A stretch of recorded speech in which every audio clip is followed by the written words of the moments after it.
All right, live. What is up, everyone? All right, so Melania Trump buy her own NFT at an auction. So I guess nobody wanted it, so she bought it herself. My question is, why was it selling for $185,000? So the winning bid in the auction for her NFT came from a virtual wallet that belongs to the same organization that launched the project, according to a report. Former First Lady started the auction last month, offering the public a chance to own artwork from a collection of non-fungible tokens on the Solana blockchain, and she chose Solana. I don't know why. The collection, titled Head of State, includes a digital portrait of the former First Lady wearing a designer hat during her first official state visit in 2018. The winner of the auction is tied to a digital wallet that is listed as a creator of the NFT. So yeah, she basically bought her own NFT because probably nobody wanted it. For one, I don't know why it was selling for 1,800 SOL, but yeah. So I guess people don't get that the blockchain, has a record and is entirely transparent. So there you go. LooksRare team cashes out for $30 million in wrapped ETH. Say it ain't so. I was going long term on this, and I think I'm going to get burnt probably. Or already have been burnt. I should have sold it $7. In fact, let's see how much the token is at right now. Last time I checked, it was around $2 or something. Let's see. Oh, it fell more. $2.05. So yeah, since the high, it's down? It's down a lot. It hit $7 or so? Yeah, about $7. And now we're at 2.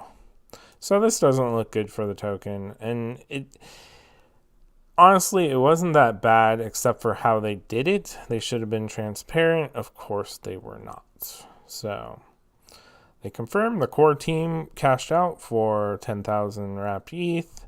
It estimated to be $30 million. From what I saw, it was about $3 million per team member. Initially, somebody said it was 73, and then they confirmed it was 30 million.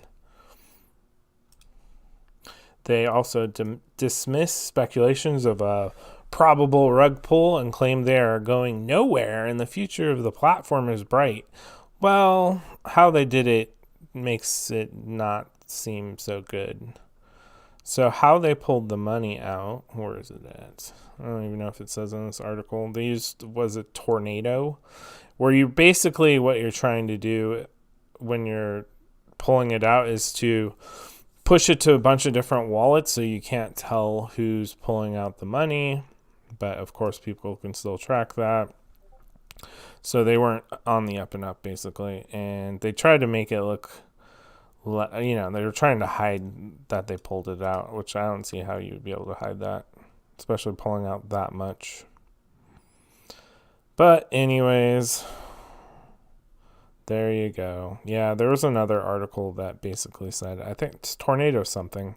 So why Tornado? It seems like you kind of got caught cashing out and now damage control. So I think it's probably going to fall lower. I'm already staking it still, so I guess I'll stake it to the bottom. I don't know. We'll see. You never know. Maybe they aren't actually a rug, and maybe they will continually improve. And they just said they didn't get paid for 6 months and that they were,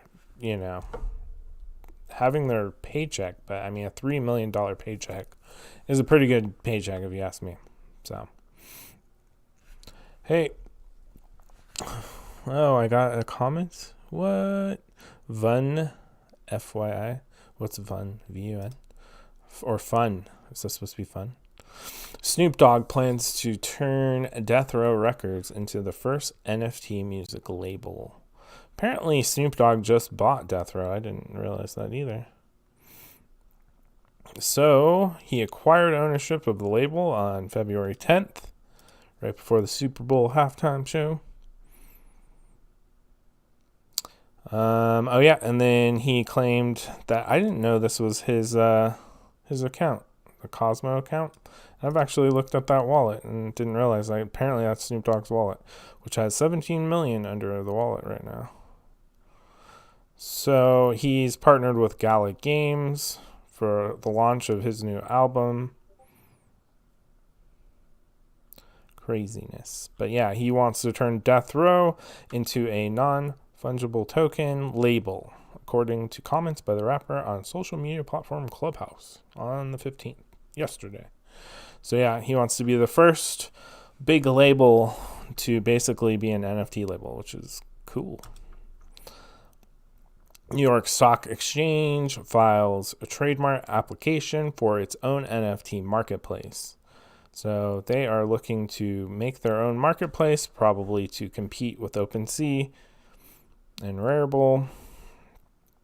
But they filed an application with the U.S. Patent and Trademark Office. That's pretty cool. When they file, there's people watching and reporting on stuff like this. So I thought that's pretty cool. They minted their first set, but they weren't for sale. I don't know why they did that, but they maybe just to test out how it works. And for 6 hot tech stocks. Oh man, I want that hot tech stock NFT. All right, so the project we are focusing on today is Cosmiqs. Did I say Cosmos? Cosmiqs. All right, so there's 8888 floating in space. I'm kind of glad. I like projects that are under 10,000, just to be safe, just for price. They got a little video up here. It's basically just a rocket ship going around the planets. I don't know why I want to call it Cosmos. Wasn't there another one called that? Cosmiqs. All right, so let's take a look at the art. So this is probably a one of one. And it has the Popeye Advisory Degen. So it looks pretty cool. And then these are probably more of the standard, what it's going to look like. They look okay. I'm not super impressed with the art. It is what it is. So apparently Popeye is an advisor for this project. In fact, I think it's actually in his, it's in his description right here. He's an advisor. So he's an advisor for it. So that kind of gives me a little bit of confidence. And also, I don't know who this is, but I've heard of him. Nick NFT. He doesn't have as big of a following as Popeye. Popeye is around almost 80,000. But he's also an advisor on this. So I kind of like that, at least Popeye's a semi-big influencer on YouTube, and he's advising for the project. So it gives me, it gives some points to the project that it's not a rug pull. That might actually be legit. And then I pulled up the founders' Twitters. He's one of the co-founders, almost 5,000 followers. So they're all about 4,000, 3,000 range. I don't know. I don't believe any of them had any other projects in their description. So this is going to be a first-time project for them, it looks like. Dude. Vom Red. What is these chat messages? Are you guys bots? They have a pre-release roadmap, so that was a little weird. I don't know how many projects are doing this. I haven't seen this very often, but this is what they're doing before they release. Event horizon. So community events, we'll take a look at those. That's the last thing we're going to look at. Backstory and website. They do not have a website up yet. Community comic book. So they're doing a comic book. They're doing a charity teaser. So a lot of the check marks of a lot of different projects are doing the same thing. They have some kind of charity. They're doing some kind of, storyline, that kind of thing. Post mint utility teas. I kind of don't like that they're not even talking about the utility until you mint. I would rather that before I mint to know, like, hey, is this utility worth long-term, holding on to?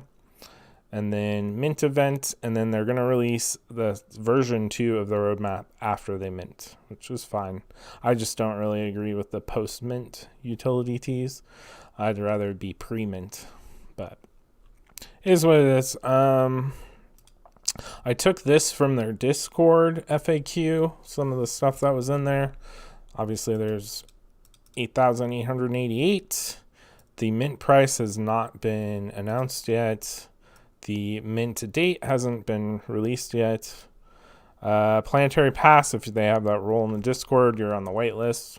Another thing on projects, I wish they didn't incorporate their theme into stuff like that. It just confuses people. You just call it a whitelist.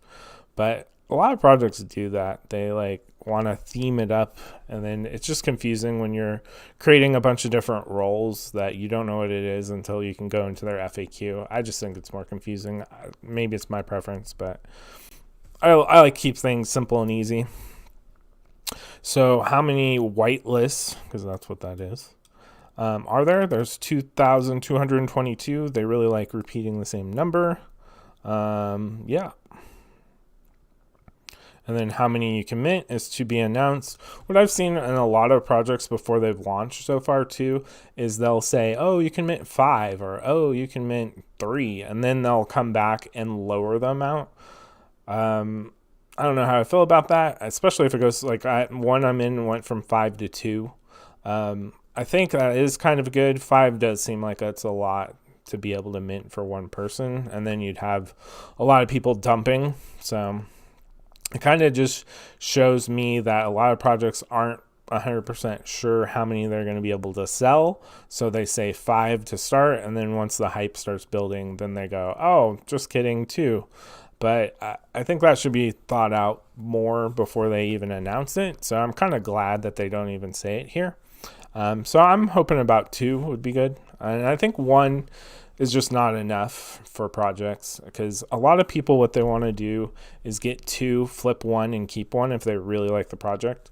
So I think 2 is like the magic number that most projects should do. And then when will it be revealed? We already got the pre-mint one. I went over that. And then obviously the version 2 will be after mint. So the other thing is they did do a AMA 2 days ago. And another thing I'd like to see projects do also is record their AMAs. So a lot of what I see in the space is just push everything out as fast as possible.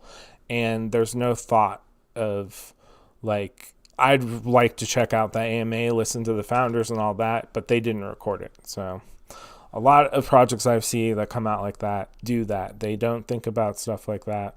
Like, hey, other people are going to want to listen to it. So they said on the next one they will record it. And then here is the calendar of events they're going to be doing. I do like this. I like projects that incorporate a lot of games, and they're doing movie nights, and it's all on a nice calendar. So I think that's pretty cool. I think a lot of projects should do this. Yeah. But that's what I got for this one. Seems pretty good that they have a big advisor advising the project, and I'm hoping that means it's not a rug. But so far so good. I mean, the hype isn't crazy. I mean, they're almost at 60,000.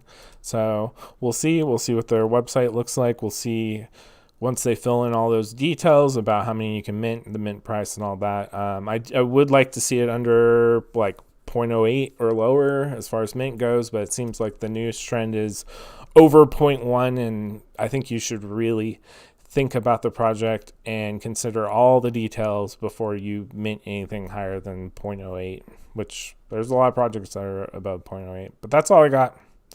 See you guys in the next one. Bye.